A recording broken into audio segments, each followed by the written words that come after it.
Good evening, folks, and welcome to the live stream. I hope you're all very well this evening. Let's see who we have on tonight. We have King Muffin. I love muffins. King Muffin. We have Joe Cake, so cake and muffin. That's a great way to start off the evening. We have Jared. Great to see you. We have Dizzy Jopidis. I think I'm Waffle. What do you think about Margaret Thatcher?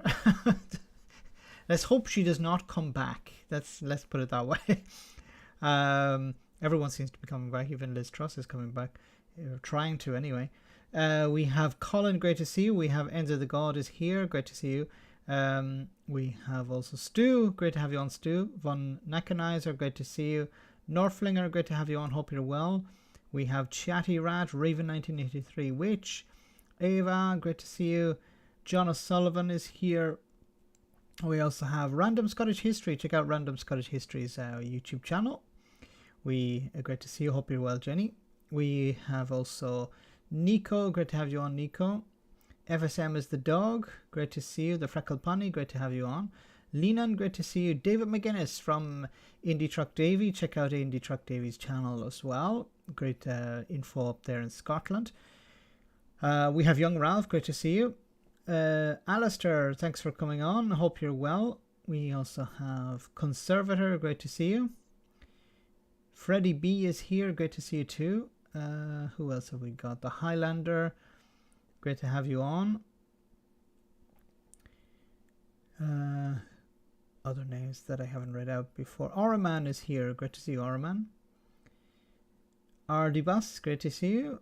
Satnav is here. Variety Pickle, great to see you. Verity Pickle, sorry. Jim Asperger's Europe is here. Jackie is here too, and so many more. Hope you're all very well. And sorry I can't read out everyone's name. Hope you had a good weekend, and you're ready for another week. My God. Okay, so I wanted to start off with this clip.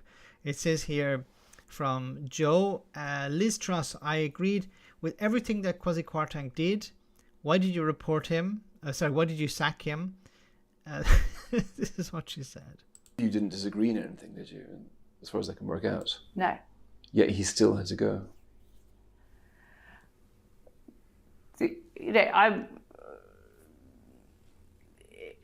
I can't say it was anything but extremely difficult, but he was in Washington at the time at the IMF meeting, and I was getting some very serious warnings from senior officials that there could be a potential market meltdown the following week if I didn't take action, and I needed to do as much as I could to indicate that things were different, and that's why I took the decision I did. And I weighed it up, I weighed it up in my mind about whether I needed to do that. But the reality was I couldn't, in all conscience, risk that situation. What the hell was that about? She was ultimately responsible. She should have resigned at that moment, and she backed the mini budget right up to the moment that she sacked Kwasi Kwarteng. And she never actually came out and explained why she sacked Kwasi Kwarteng. And in this clip here, she didn't explain why she sacked him. Just that something had to change. Pretty pathetic. Imperial Commissar, great to have you on the stream. Thanks so much for that super chat. Like the stream, it does good for the algorithm. Yes, people do like the stream, like the videos as well. It's a great way to support the channel. You can hit me with a super chat and I'll read it out as well. But if you don't want to do that, you can just share the videos on social media. It's a great way to help the channel, and like the videos. And comment too if you can. Gareth, thanks so much for that super chat too.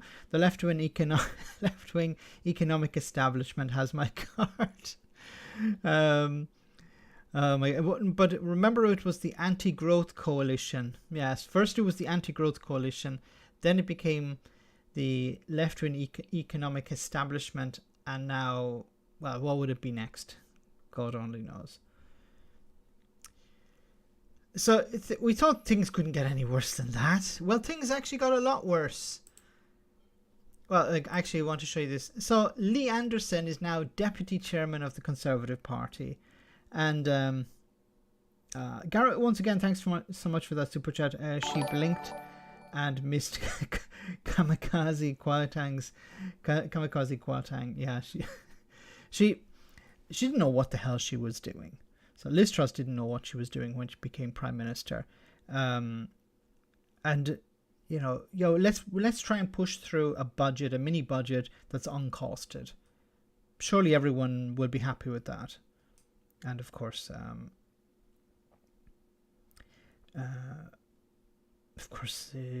the markets responded, and we saw £40 billion wiped out in a day. And of course, her and Kwasi Kwarteng still hold on to their seats, and she's talking about coming back.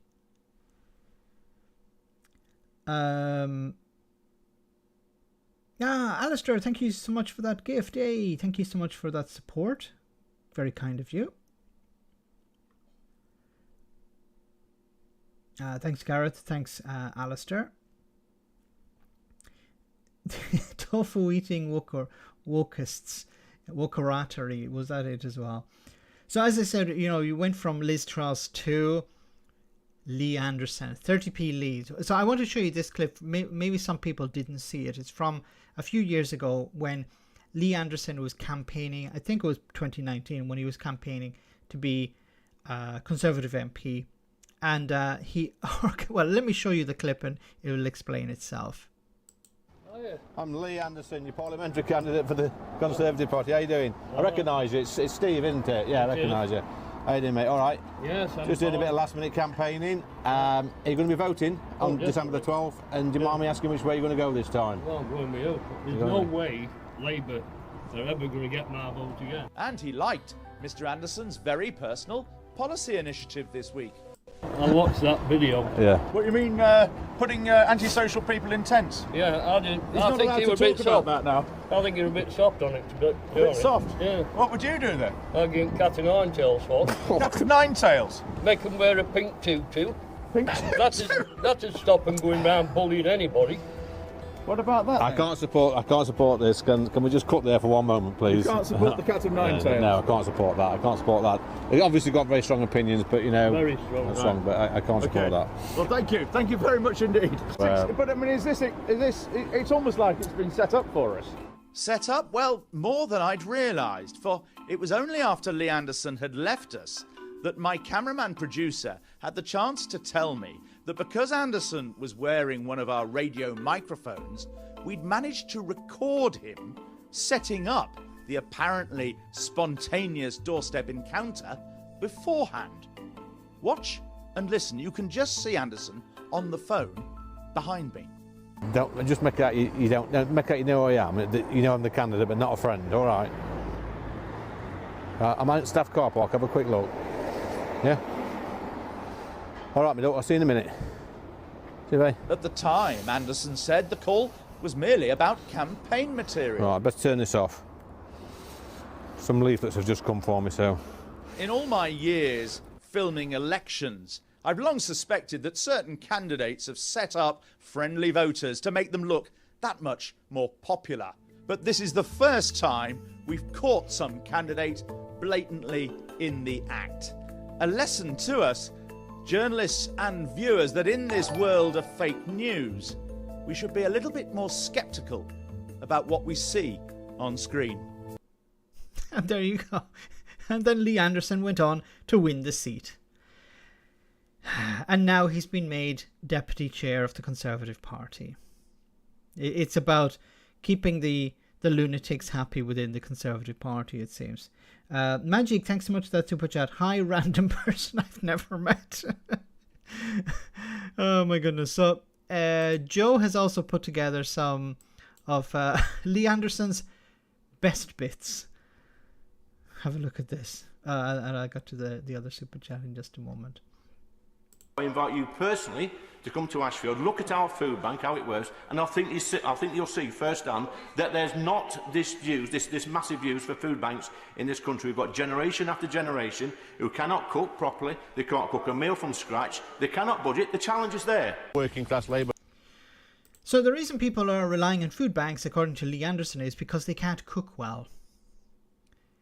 Perhaps the reason people are relying on warm banks is because they don't know how to switch on their heating.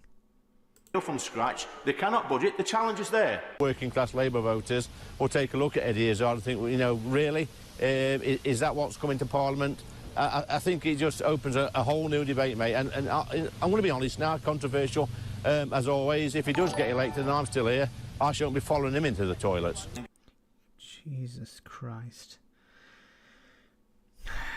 There's a reference to Eddie Izzard. Lee Anderson is the guy who recently challenged people to a boxing match.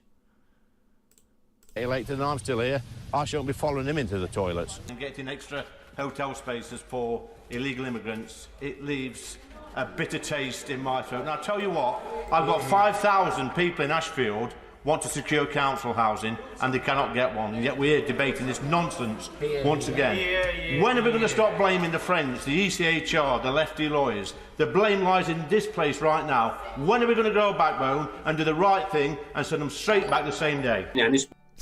Send people back the same day. Send them back where, Lee? If people are arriving in the country to claim asylum, I know you don't want them to do that, but send them where? To France? Well, France is out. That's not our problem. It's your problem now. And do the right thing and send them straight back the same day. Yeah, any sporting event where the competitors or players before the event take the knee, I couldn't support. I couldn't support it because I see it as a divisive symbol. I see it associated with Black Lives Matter. Whether the players think that or not, that's up to them. I've got no beef with the players really at all. I think they're being, probably poorly advised. But, I would say to people that, if taking the knee is such a symbol of fighting racism in sport or in society, then why weren't the England team doing this 2 years ago? Because it was only presented now, or then, as he's talking about in the video. Oh, God. Gareth, once again, thanks so much for that super chat. 30p by 7 equals £22.10. Max, dinner is on me this week. Thank you so much. There we go. 30p a dinner. Fantastic. I won't go hungry. Thanks so much, Gareth. Freckle Punny, thank you so much for that super chat too. If Lee Anderson is the answer, what the hell is the question? Wibble? Yes, you hit the nail on the head there. Wibble is the question, and Lee Anderson is the answer. Oh my goodness. Margaret Thatcher, you're here finally. I speak of the devil, and she appears. I'm glad you climbed out of your grave to come and support the stream tonight. Did you call me Max? I only got a minute or two. I'd love to know your opinion on the current state of the Conservative Party. Did you know that Lee Anderson, if you've ever heard of him, I don't know if he was around when you were still around. He's now the deputy chair of the Conservative Party. Roisin, thanks so much for that super chat. This means that 30p Lee doesn't care about democracy. He's prepared to cheat for votes. The danger to UK democracy since Brexit is very concerning from outside, in my view. And that's something that was raised today about I think it was worker rights as well. Now, there was another issue that was raised today by the EU, that they're concerned that the UK is rolling back, not just on the strikes, but on other protections. And, I think it was, I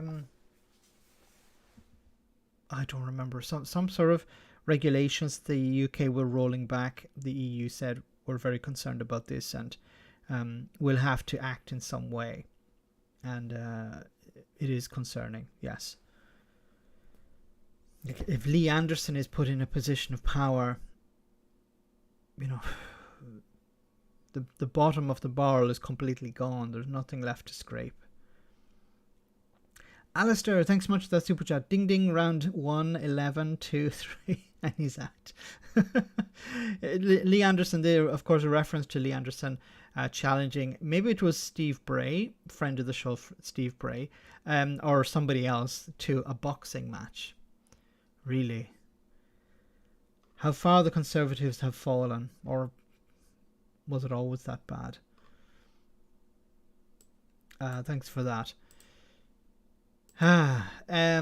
Moving on, and sticking with the reshuffle, Rishi Sunak has promoted the Trade Minister Greg Hans to replace Nadine Zohari as Conservative Party chair, and as he's carried out the mini reshuffle to try and reassert his grip over the divided party and reshape the government to reflect his priorities. This could be a reason why Lee Anderson was put into that senior position, because people like Lee Anderson, as we saw in that clip before, were very critical of the government.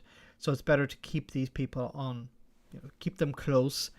I haven't looked at all of the new ministers. Some of them, for example, Therese Coffey has remained in her original position. So I was hoping that she'd be demoted and sent off to some place where she can't do any damage. But I don't know what department that would be.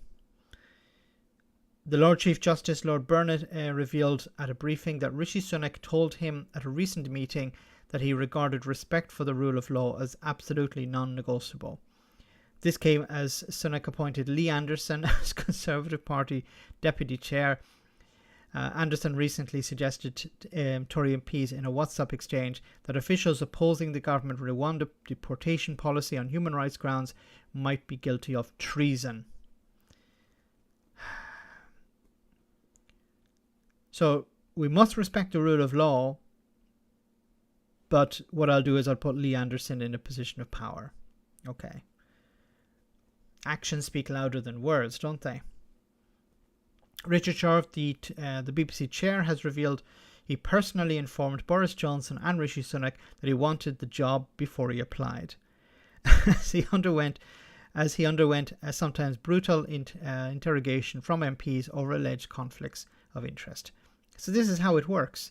You give money to the Conservative Party, you say, I want a job, and then you're given the job. I don't know, is it you ask for the job and then you give the money, or you give the money and you ask for the job? That's my question over this. It's not, the amount of money that was given. It wasn't it Boris Johnson received £800,000, or he helped organise an £800,000 loan for Boris Johnson, because life is expensive. Boris Johnson is struggling from the cost of living too. He needed £800,000 to get him to the end of the month. John Major has launched a scathing attack on Boris Johnson's handling of Brexit, saying his administration agreed to the Northern Ireland Protocol despite knowing it was unworkable. Well, it's not that it's unworkable. It's workable. It's just that they didn't want to work it. They didn't want to implement it. David McGuinness, Indie Truck Davy, thanks so much for that super chat. Lee and 30p Lee in government, chuckle. How low can they go? Never ask that question. Some years ago it was laughed at, the idea that Boris Johnson would eventually become Prime Minister. It was a joke. I remember there's a clip, and you probably know it better than I do, and many Scots probably have seen it. There was, I don't know if it was a Liberal Democrat member of the Scottish Parliament or MP who said, look, this sort of future that people are predicting, that the UK would leave the EU, that Boris Johnson would become Prime Minister, this is absolute rubbish. And those two things came to pass. I think there was another one as well. Simon Case needs investigated. Yes, Simon Case needs to be investigated. This is the guy who's the ringleader here, and Simon Case has had his finger in many pies, and there's a lot of concern about what he knows, and he should be dragged before a committee. Thanks, David. We have Alistair once again. Thanks so much, Alistair. Moving the deck chairs on HMS Brexit sinking. Yes. A cabinet reshuffle with people who don't know what the hell they're doing is not going to really make any difference. It's more about Rishi Sunak propping up his position, like protecting himself. So bringing his critics into the fold, and that's going to help him out for a bit. But you know, it's not going to win the Conservatives the next election. Margaret Thatcher, once again, thank you so much for that super chat. Please tell Liz Truss to stop impersonating me. She's not doing a very good job, I'm afraid. She got the hair somewhat right. She's changed her voice, but she's not very convincing, unfortunately. So I will pass on that message. Thanks for that. And I think Theresa May also tried to emulate Margaret Thatcher. Just, present yourself as yourself. Always this attempt to emulate somebody else. Some people will criticize Keir Starmer for trying to emulate Tony Blair, but I think the person who's trying to emulate Tony Blair more is actually Rishi Sunak. If you listen to the way Sunak speaks, he's always overly prepared. He's always sounding really punchy. It's very artificial. And while it sort of was something new, something interesting maybe in the late 90s, it's really stale today, I think. It comes across as very insincere.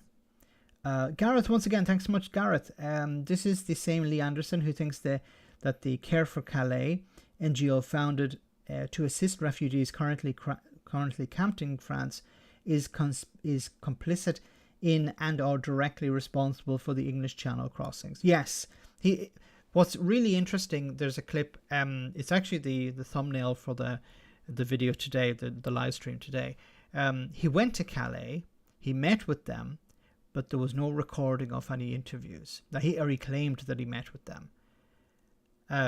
Wouldn't it have been interesting for him to speak to somebody there and ask them some questions like, why are people wanting to move to the UK? What are you doing? Questions like that. But he didn't. He went to Calais and just filmed himself on a windy beach. And that was it. Complaining about people coming across the sea.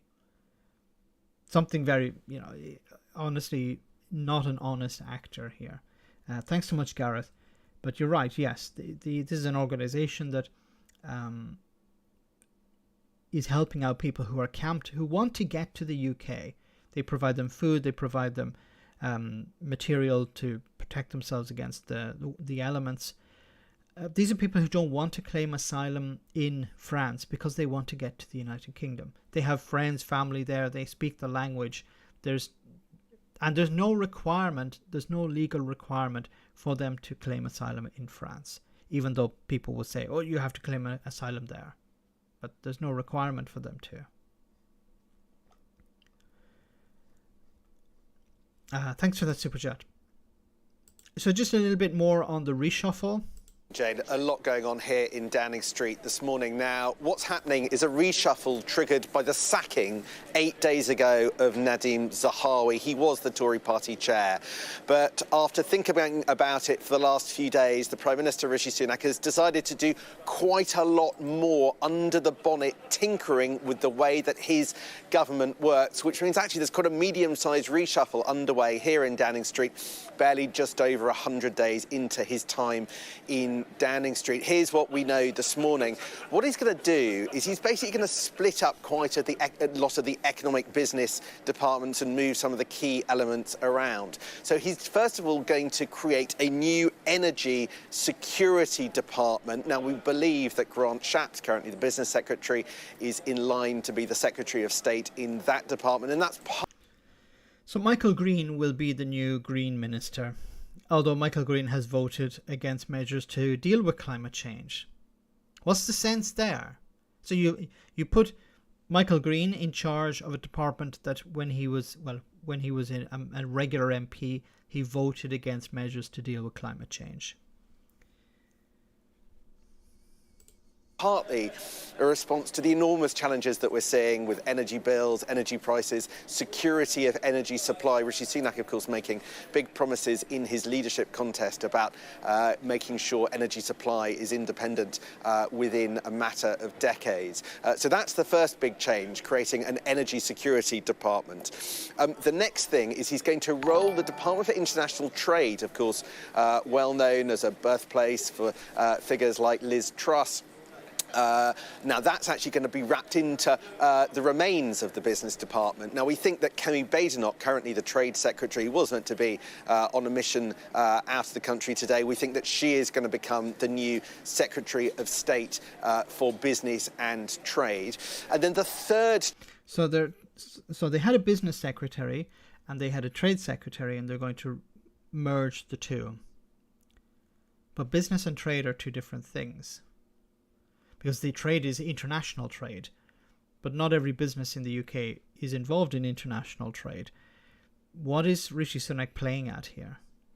Pumps, thanks so much for that super chat. I tried to emulate Thatcher, but I didn't look good in a blue skirt with a red handbag. Maybe I should have shaved my legs first. Maybe that was probably the giveaway.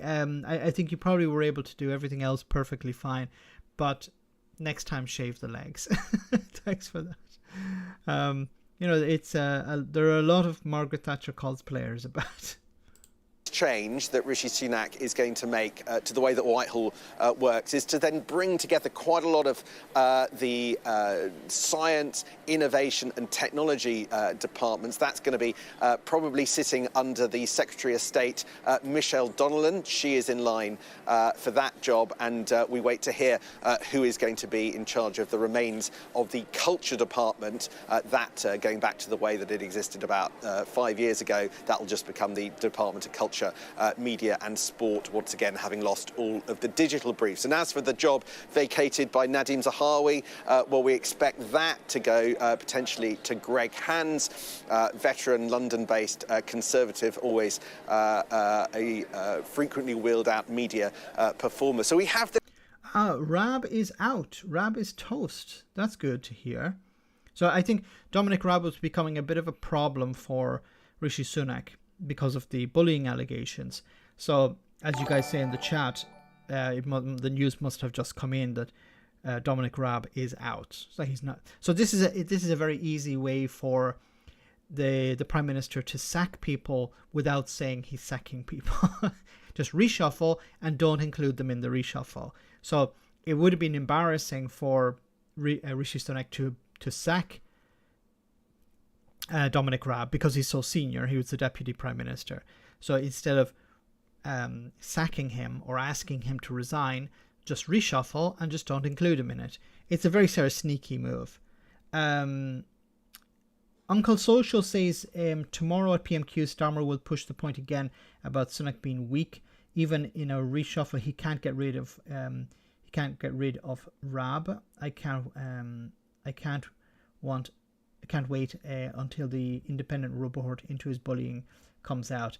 It says, like the rest of the people in the chat are saying, that Raab is gone. So they should all resign, yes. So if Dominic Raab is gone, it was a very easy way to get rid of him. Very dishonest way, I think, anyway. No, I think Raab is still there. I don't know why he wouldn't get rid of him. This would be a very easy way to get rid of him. So we'll see tomorrow if Dominic Raab is still sitting in the front bench. Dominic Raab is a distraction now and it does show a sign of weakness that the Prime Minister hasn't sacked him, because he's going to become a liability. But then, if Rishi Sunak was Chancellor when Nadhim Zawahiri's tax problems were floating around, why the heck did he hire him? Why did he put him in such a senior position later on? It shows that Rishi Sunak doesn't know what the heck he's doing. He's presented as, is it 40p inflation? Yes. It shows that he doesn't know what he's doing. He has no reason. There's no reason for him to be Prime Minister. He has no I'm trying to think of the word. He shouldn't be Prime Minister, let's put it that way. The shape of what looks He has no business being Prime Minister. like the reshuffle this morning. Rishi Sunak trying to focus in on what he identifies the problems and key areas are. Of course, they're slightly different from the public priorities that he talks about endlessly, his 5 public priorities. But I think you get a sense of... Including stop the boats. Remember, and that one is the most annoying one of all. The importance to him of trying to promote growth, trying to protect energy security, and also focus in particular on digital industries, where he hopes that growth is going to come from in the months. How can you grow the economy if it's difficult to export stuff? See, I've covered this in a video today where the animation houses, they're some of them are closing down. Some of them are moving operations to other parts of Europe because they can't continue to operate under the Tory regime. A Tory Brexit is damaging to these companies. They can't get in the staff that they need. The tax incentives, which are generally, pretty good when it comes to, for example, filmmaking or animation houses, that's gone. Or it's not keeping pace with countries like Ireland, for example. If you want to encourage people to come in, if you want them to invest, you need to create incentives. Rishi Sunak doesn't want to give any incentives, it seems. And one of the others was the youth. I don't remember. A youth fund to train in young people, to train them up, so that they would work in the industry. That's gone as well. Like they talk about, we don't want to bring people in from abroad, we want to train up our own people, but they don't want to invest the money necessary to train people up. What do they want? And years to come. Now, the cabinet meeting that was expected this morning has been pushed back, we are told, until this afternoon. We haven't had the traditional walk up from cabinet ministers who are being appointed. It's been done behind closed doors this morning. I suspect that reflects some of the complexity of simply reorganising Whitehall departments. It sounds like an easy press release. Actually, behind the scenes, it's now going to mean months and months of work, of officials moving buildings, different people being put into different teams. Just to save Rishi Sunak's arse. A headache for the civil service. Anyway, let's move on. Actually, we're about halfway through this. Well, no, a little bit before. No, we'll start with this.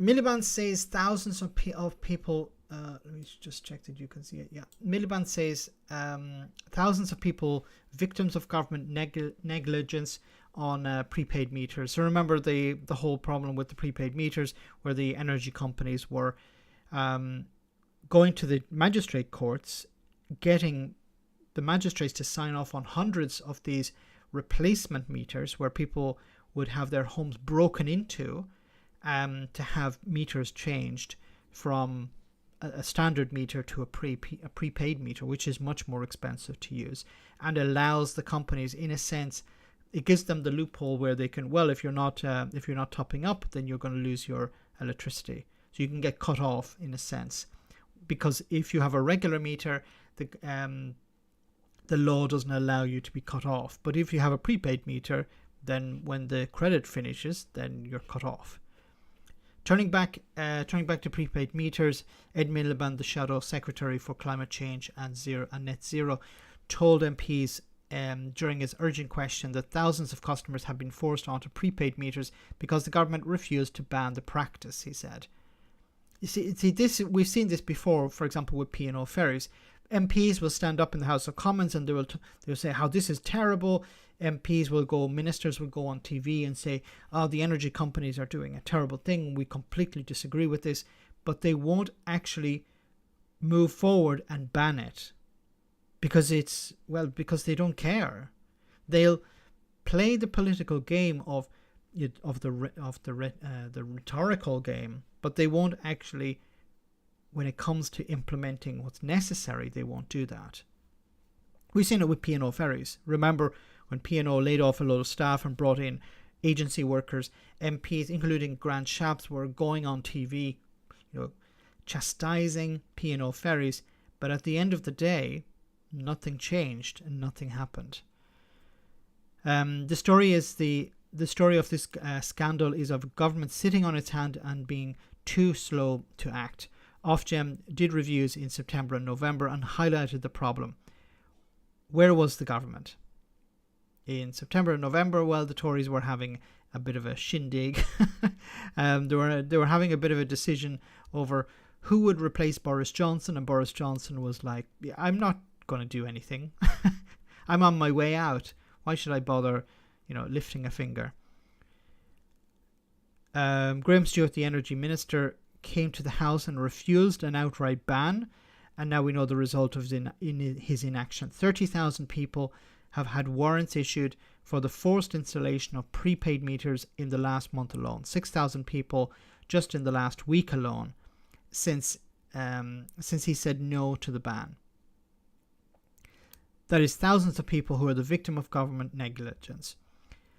How long will this pause that has finally been put in place last, and will he pledge that it will not be lifted until the discredited rotten system is properly reformed? And this is a big problem. What's going to happen is the companies, British Gas and others, Centrica, have got a bit of a talking to by the media. MPs have said, yeah, this is terrible, and the companies have stopped it for now. What's to stop them from restarting it on the quiet? So when there's some sort of distraction, some public distraction, maybe coronation, that'd be a wonderful time to start reinstalling these prepaid meters. No, the public are distracted because a billionaire, is he a billionaire or a multimillionaire, is having a bit of a shindig, having a bit of a party. The king is being coronated as king, even though he's the king. I never understood that. We call him King Charles, but he needs a coronation. Why? Because then he's made King Charles. Okay, he's King Charles by default, but he needs a coronation, and it's going to cost £100 million at least, and it's going to be paid for by the royal family. Oh no, actually no, it's not going to be paid for by the royal family. It's be paid by the state, because you wouldn't want him to put his hand in his pocket. Like, can you think of any other situation? I'm going to have a party. I want the council to pay for it. No, it doesn't work like that. If you want your party, you pay for it. You're the one benefiting from it. Like, who benefits from the coronation? The stores, shops, businesses will be probably closed that day. It's going to impact the economy. People are going to lose money on that day. Some people will make money, but most people will lose money. Will they be compensated? Of course not. Alistair, thanks so much for that super chat. Prepaid is 25% more expensive to use. 25%. And of course, who are the ones who are receiving the prepaid meters? Are the poorest in society generally. Not always, but generally it's the poorest in society. Now, I was a little bit surprised to hear Martin Lewis, the money-saving expert, come out against a ban on prepaid meters. Now, he was saying that it's in some ways it's helpful for some people and it's not a good idea to ban it, but it needs to be regulated. It needs to be there needs to be a reform of the procedure. I don't remember exactly his arguments against the ban. In some cases, in some rented accommodation, probably the landlord would prefer to have a prepaid meter, because maybe if the property is is empty for a period of time, is vacant, they don't actually have to pay some money to keep the power, to maintain a contract. I'm not sure of the details of that, but I'm not very familiar with the benefits of having a prepaid meter, unless it's somebody who doesn't want to get a bill in their name. If maybe somebody had problems before paying their bills, they would prefer to have a prepaid meter because maybe they have bad debts or something like that. But the way it's been implemented with companies breaking into people's homes to replace the meter, this has to be stopped. we're heading for a revolution and a republic. I think so. Number 3. Thanks so much for that super chat. I think so. When? I don't know, because we always think this is the limit. People will not accept anything more than this. And then it's forgotten about, and then the next worst thing comes along, and then people say the same thing again, unfortunately. Don't want to be downbeat, but, you know, I had really believed that the farmers and fishermen and women would have marched on Westminster following Brexit, following these trade deals, and, you know, given the politicians something to think about, and there was nothing. And these were these would be the people on the front line when it came to Brexit. These are the ones who are suffering probably the most. You know, the fishing industry, the fishing communities that were, you know, put front and center when it came to Brexit. They were the rallying point for Brexiteers, and now we don't hear anything from them. I would love to visit some of these fishing communities, and if anyone in the chat can recommend one sometime in the future when I visit the UK, I'd love to visit them and ask them, why aren't people protesting against Nigel Farage and Boris Johnson and the Brexiteers? Why aren't people angry with them? You know, aren't you a proud people? Shouldn't you be doing something as opposed to just sitting on your hands? I don't understand it. The French wouldn't accept that. Anyway, guys, we're about halfway through the stream, so I'll just take a short comedy moment, and then we'll be back with some more in just a jiffy.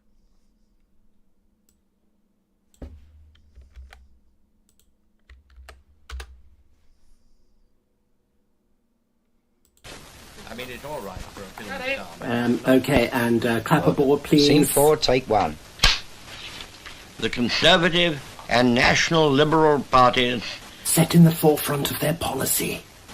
Set in the forefront of their policy a basic standard. Stop looking at me, the camera.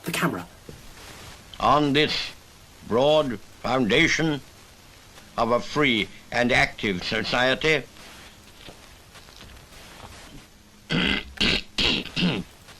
Okay, that wasn't really. Let's leave that bit out. Yes, we will do. Actually, I think perhaps we should just do that all over again from the top. Hang on. The thing is, towards the end of that take, you had your eyes sort of closed. You looked like you were asleep, and this is supposed to be a rousing speech, Mr. Churchill, and people aren't going to feel roused if you look like you're about to nod off and dribble. And action.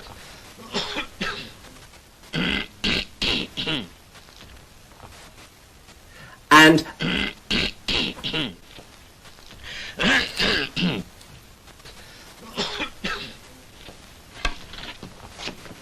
and action. Ladies and gentlemen. Ladies and gentlemen. That's it. Keep looking at the camera. Permit me, please, to claim your attention for a moment. Excellent. Well done. It can only be a moment. Remember to keep your eyes open. For as you know, we are all of us... No, but don't bulge them. Close them a bit more. Strictly rationed. Wasn't that better?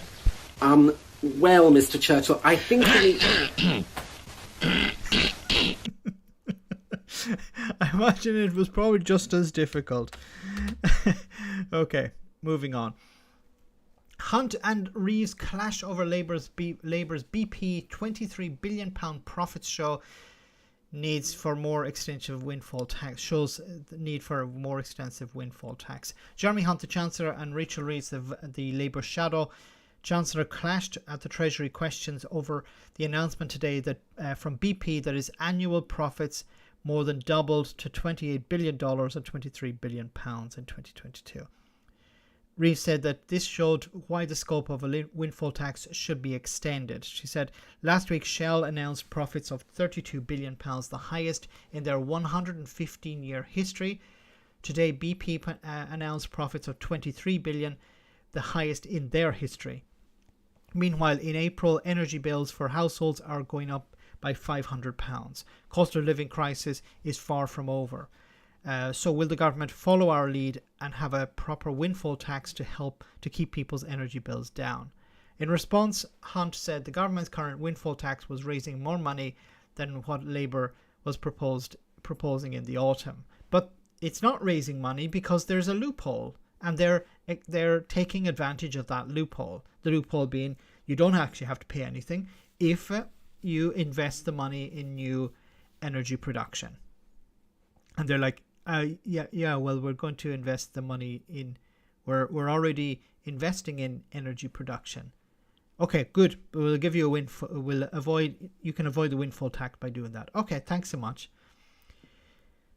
Rees accused him of protecting the oil company. She said, there we go again. The government shielding the energy companies and asking ordinary families and businesses to pay more. Shell has spent more on share buybacks than they've invested in renewables. This is what the companies do when they have all this money. They go, oh, let's buy back shares. We consolidate power within a smaller number of shareholders.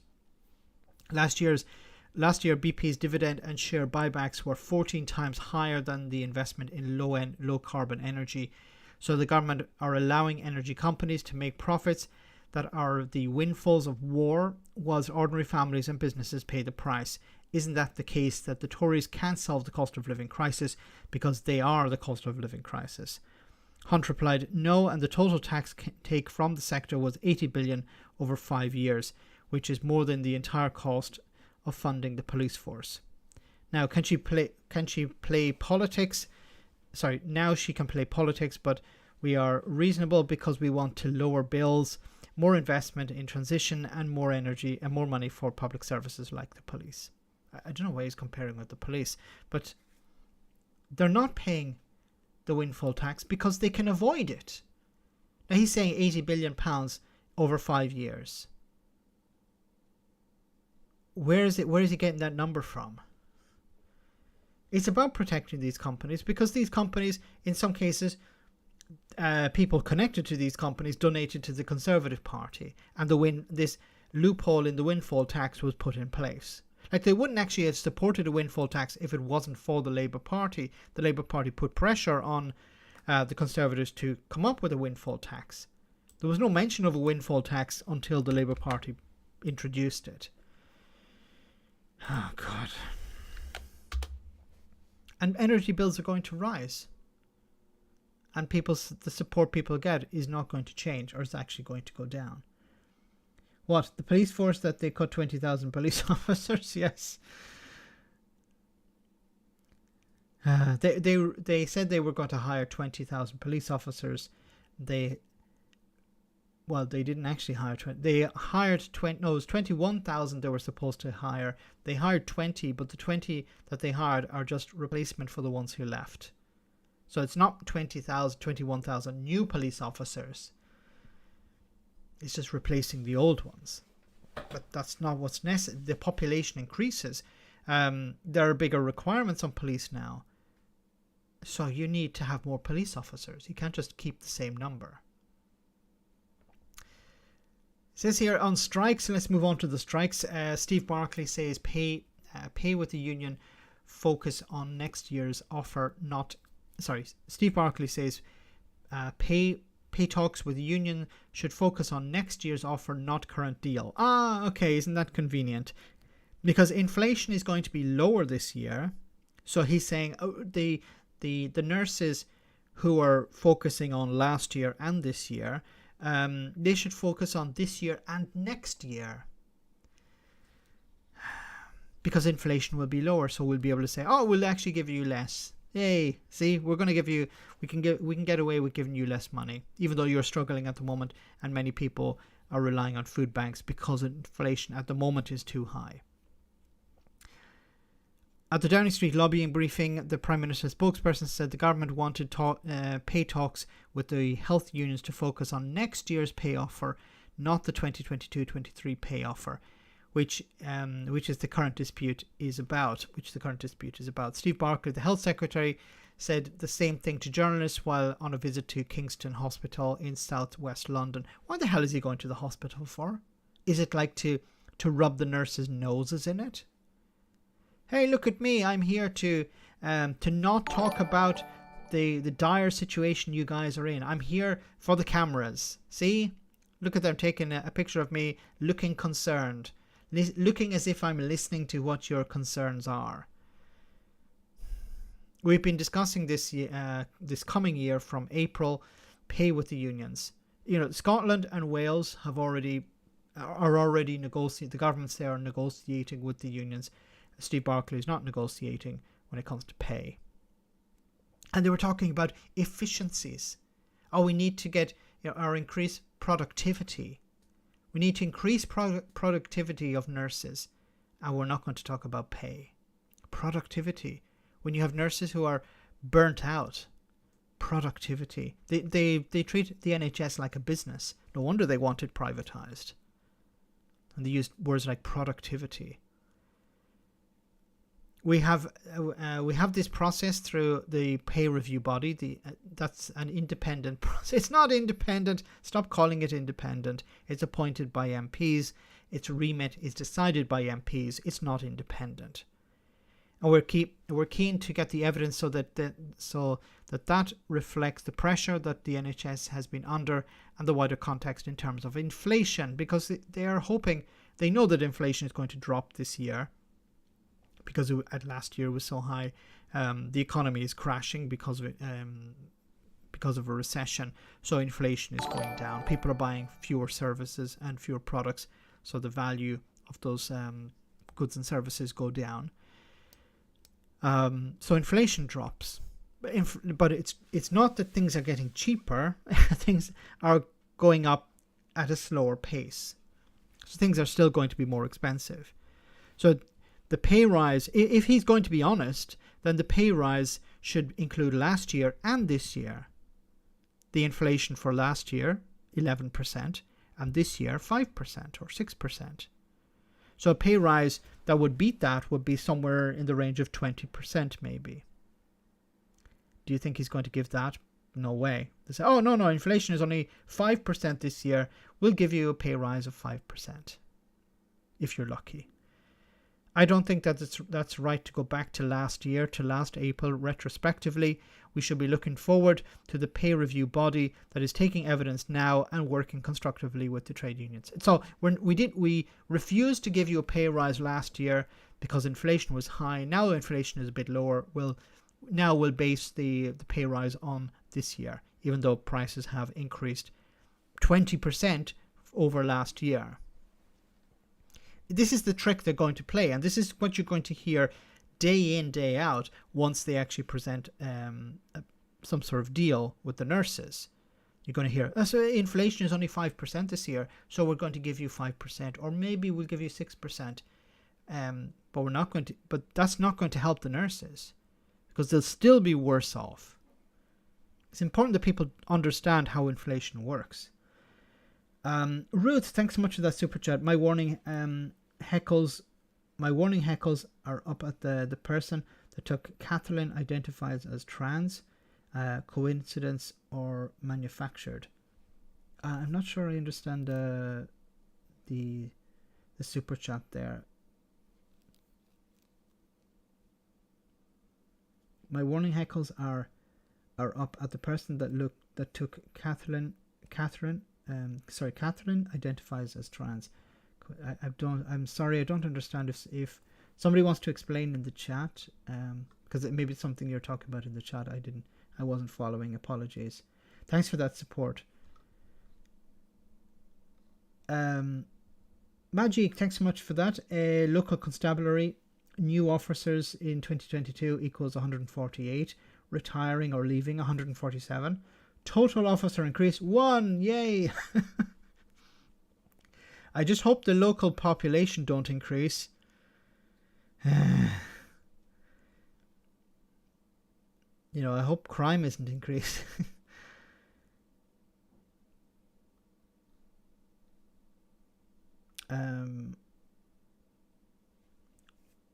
price drops will not happen. Corporations are drunk on record profits, yes. Barclay in photo op in a hospital to give the impression that the Tories actually care about the NHS. No, they bloody don't. They don't.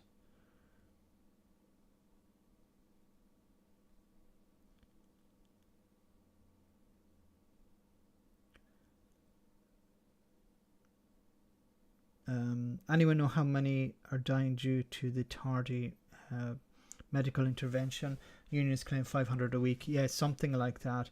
There was talk of 800, somewhere between 500 and 800 unnecessary deaths because the NHS isn't getting the funding it needs, doesn't have the staff it needs. There was a doctor in Scotland who was pointing out how a lot of this is also down to Brexit, because the smaller care homes, especially those in Scotland, don't have access to the workers they need. They don't have access to since Brexit and the pandemic, and they can't afford to bring people in from abroad, from other parts of the world. So they're struggling at the moment. And if you have people being supposedly moved into care homes, into the care sector, and there isn't the staff, then they're going to struggle.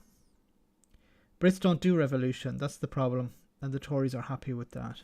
Yeah, if you know that people will never protest or never riot, they will just complain, then you can get away with putting Lee Anderson as deputy leader of the Conservative Party. You can put Boris Johnson into number 10 and have him win elections. Oh, God.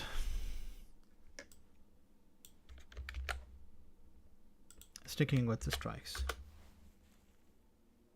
Hi, all sorts for us to talk about.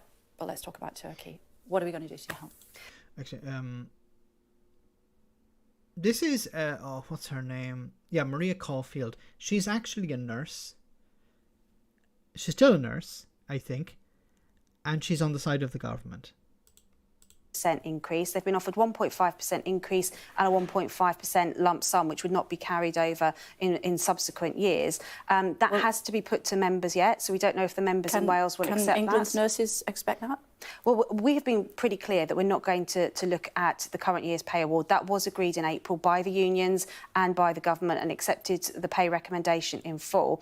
We really want to focus on the forthcoming pay award, as they're doing in Scotland, which will recognise a number of issues such as inflation, Well, it's the same thing. It's just, inflation is going to drop this year. It's going to increase. Prices are going to go up more slowly. So we're going to focus on a pay rise on that one. So let's ignore 2022 because nothing really happened in 2022. Nobody had to really go to a food bank or nobody was struggling. So let's imagine it never actually happened. And let's focus on 2023 instead. Because I got my pay increase. I'm okay. I'm on, not at least 84,000. She's on £84,000 a year as an MP. And she's probably on another 20,000 as a minister. She's on something like 105 or 110,000 pounds a year, so she's okay. So she hasn't really felt the cost of living crisis. And she's a nurse. Like, how does she show her face in a hospital? Oh, look, it's the traitor. Sorry, minister. You know, God.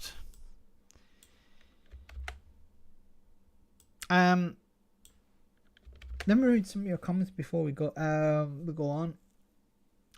Bet she gave up the nursing due to stress. Probably.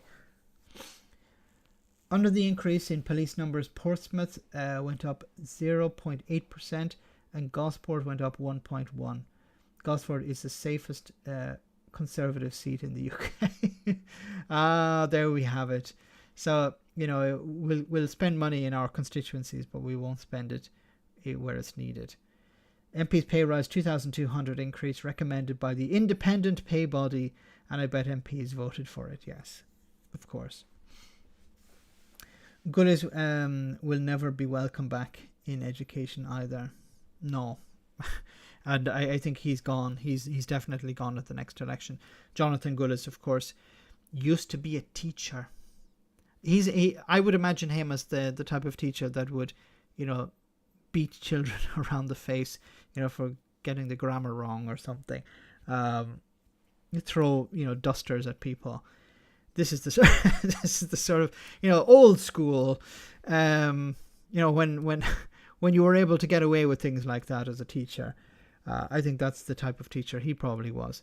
And, let's hope he doesn't get back into that.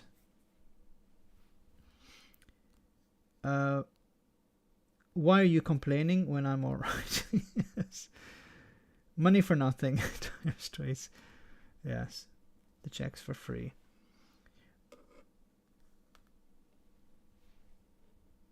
Anyway, let's move on. Brexit. Boris Johnson agreed to the Brexit protocol, knowing it was a mess, says John Major. I might do a video in response to this tomorrow. But it says here, John Major has launched a scathing attack on Boris Johnson's handling of Brexit, saying his administration agreed to the Northern Ireland Protocol despite knowing it was unworkable. I don't agree with him fully here. Not that they agreed to it knowing that it was unworkable. They agreed to it because they didn't actually understand what it was. I don't actually believe that Boris Johnson didn't. I don't think he understood what the protocol was about. It was just, okay, let's get over this and move on. Boris Johnson is not somebody who cares so much about detail. And he's also somebody who lives in the here and now. He doesn't care about the future. He doesn't plan for the future. Like he has like 27, or is it 5 to the power of 27 children or something like that. He's constantly, begging for more money. Boris Johnson should be on the front page of the Sun, one of these articles, front page of the Sun, lay about living off the state, 25 children, has friends pay his bills and stuff like that. Constantly in debt. Can't even bother to dress well to get a job. The only thing, he's not been sanctioned, of course. He's never been sanctioned. But anyway, John Major has launched a scathing attack into Boris Johnson. Sorry. It says that must be the first agreement in history that was signed by people who decided it was useless in the first place.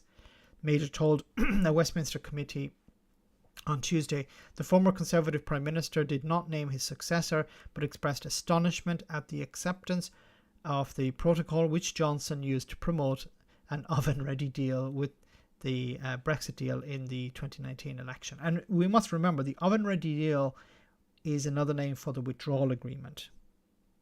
And the withdrawal agreement contains the protocol, which was voted for by people like Ian Duncan Smith, Ben Habib in when he was a member of the European Parliament.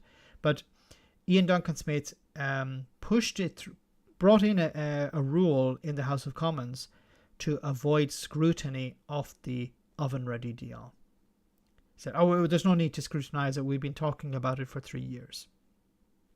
So MPs were not allowed to actually review the oven-ready deal.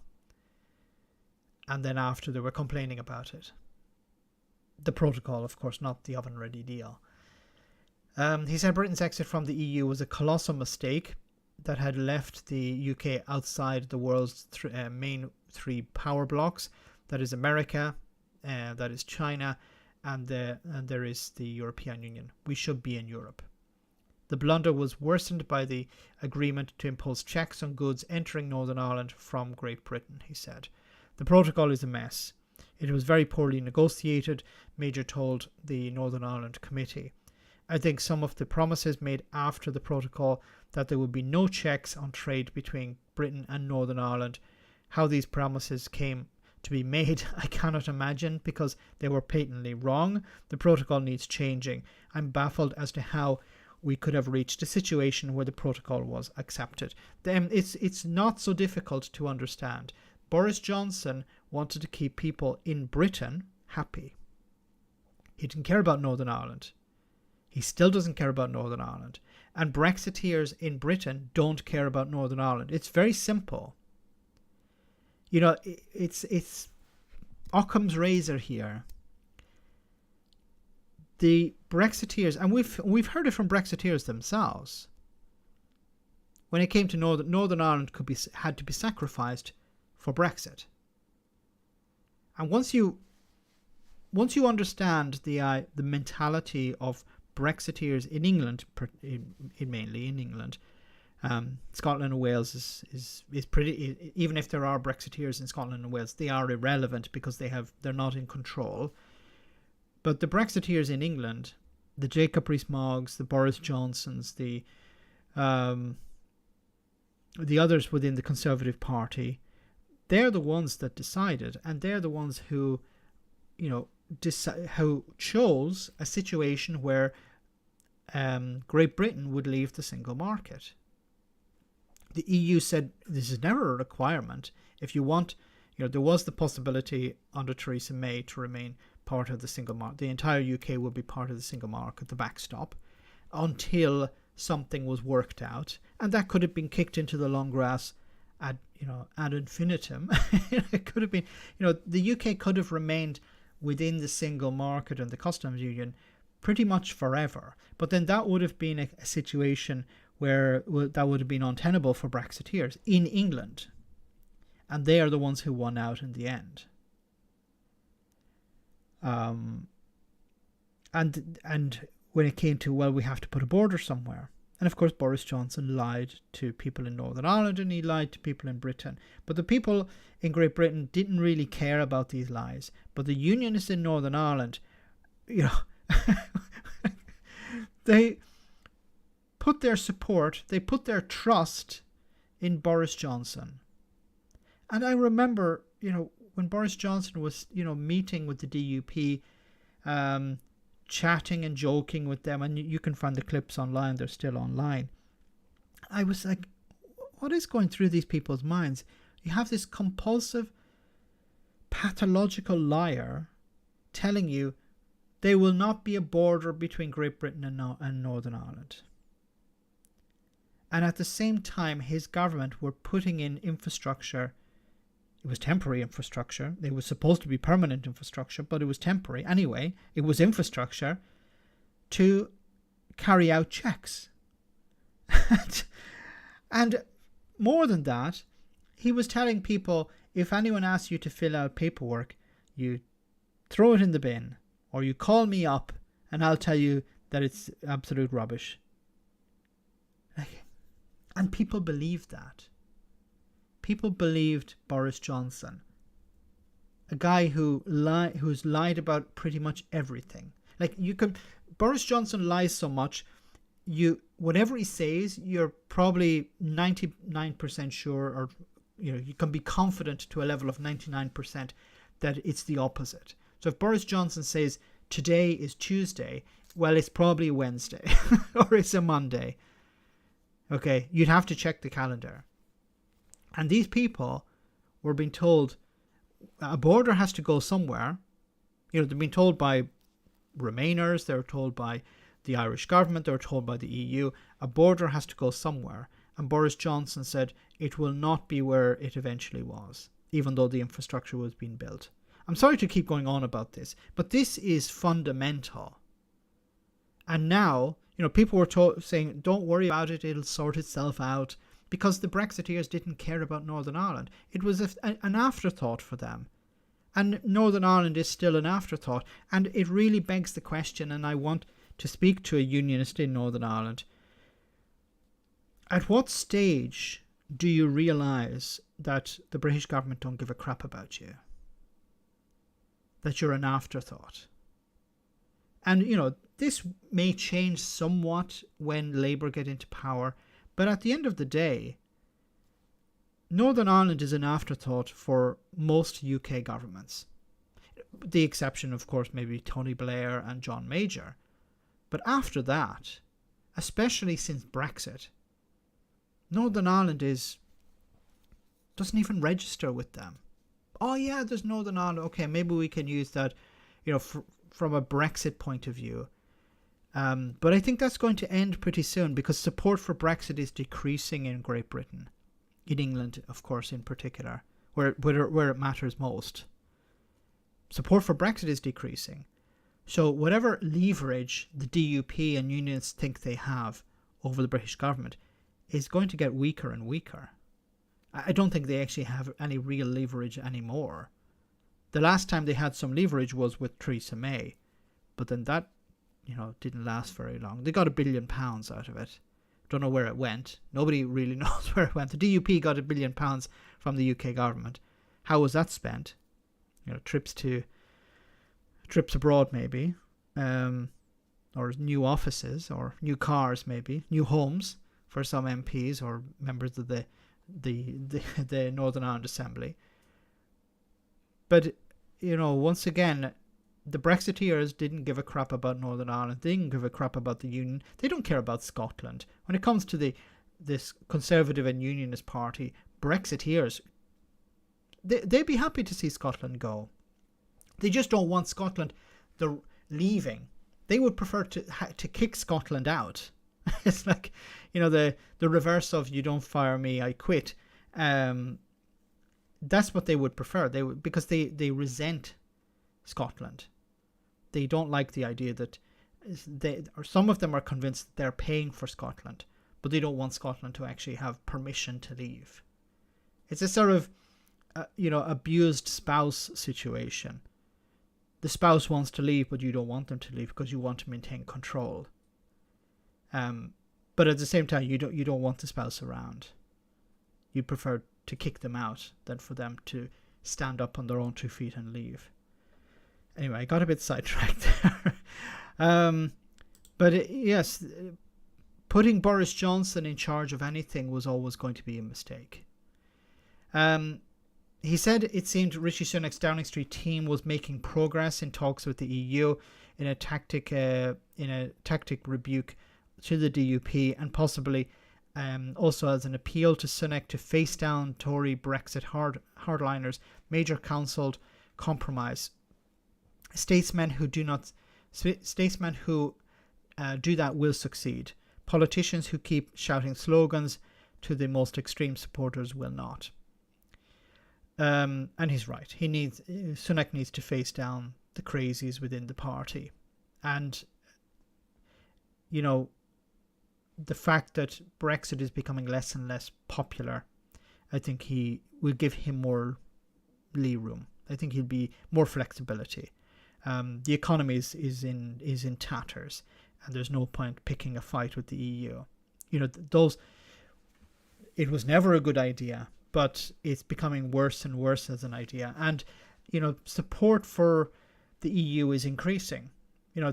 The arguments to leave the EU, it's an oversized bureaucracy, it's slow, it's not able to do anything, it's anti-democratic. Those sort of arguments, while they were shite, sorry for my language, back in 2016, they're not resonating today. Like, I'm even looking at Nigel Farage. Nigel Farage is becoming more and more peripheral. He was front and centre. When he would speak, people would sit up and listen. Now he's struggling. I'm looking at his channel and him on GB News. He's a much smaller figure than he was in 2021.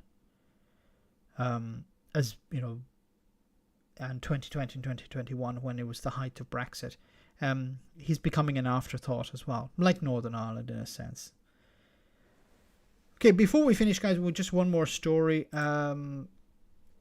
related to Labour, and maybe some, is this good news or bad news? Labour vows to help written off people with mental health issues back to work. Labour plans to reach thousands of people with addiction or mental health issues written off by the DWP to help them back into employment with personalised support offered through treatment centres. Visiting a centre in Nottingham which offers wraparound treatment, benefits and employment support, the Shadow Work and Pension Secretary John Ashworth said it was wrong to assume those undergoing treatment for drug and alcohol addiction did not want to find ways to work. He said employment support should start at the beginning of the treatment rather than only at an end goal. As an end goal. If you can support people in the first few weeks or as the first couple of months of worklessness because of ill health, you're more likely to help those people return to work than if they have been out of work for at least 2 years. But what's happening at the moment is the government has written off a generation. Because most people want to work, they want to contribute, they want some sort of independence as well, because if you're able to earn a little bit more money, you can do more things. So I think it is good that the goal mustn't be that you have to work, but the goal must be that you give people independence and you give them worth. You provide them with value. The DWP is the opposite of that. We're talking about this on one of the post-stream chats. It used to be called the Department of Social Services, I think it was. Correct me if I'm wrong in the chat. But now it's the Department of Work and Pensions. Getting people into work. It's not about providing a social safety net. It's about kicking people off it, or out of it, into dodgy employment. Yeah, you're better off doing a 0-hour contract than being on welfare.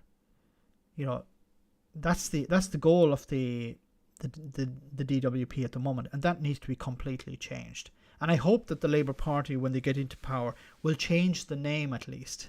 At least change the name, but also change the policies. It needs to be more about providing support. The ideal, and maybe people who don't know about the DWP, when you go in to ask about what you're entitled to, their job is to get you into a job. It's not to actually provide you with the support you need. The Department of Social Security, Max. Thanks. Sugar Free and Magic. And Alistair. So their job should be to provide people with, they should be like the, what do you call them? I've forgotten the name now. Was it Citizens Advice Bureau? That's what they should be doing. Saying, when you come in, okay, these are the benefits you're entitled to, and this is how you can claim them. That's what their job should be. Not, oh, you're on benefits. Well, let's get you off benefits and into a job, even though you don't know how, you don't like the job, even though it's not suitable for you. Yeah, it's just get you into this job because I have a target to hit. And if I don't hit this target, I won't get my bonus. And if I continually don't hit this target, I lose my job. That's not how it should be.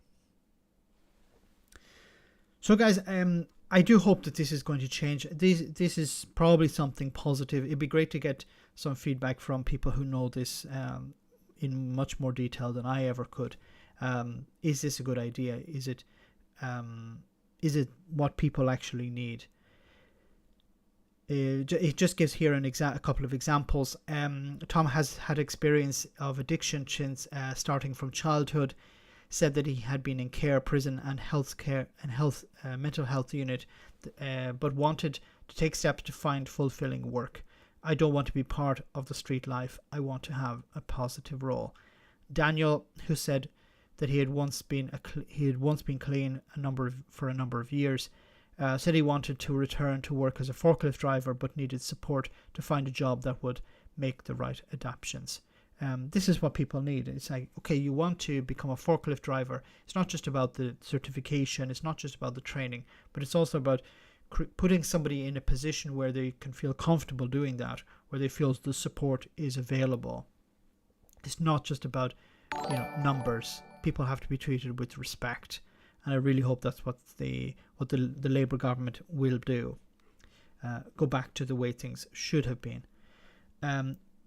Jared, thanks so much for that super chat. KGB watches only work with heartbeat. Tory's next. Yes. The KGB watches only work with a heartbeat. And the Tories are, they want to move down. They want to go in the same direction as the KGB. And that's why it's important that they are removed as soon as possible and replaced with a more caring government. Not expecting the Labour Party to be, to bring about the sunlit uplands, but at least to provide people with the support they need. And if it requires taxation, then they should be able to present it. This is why we're taxing people more.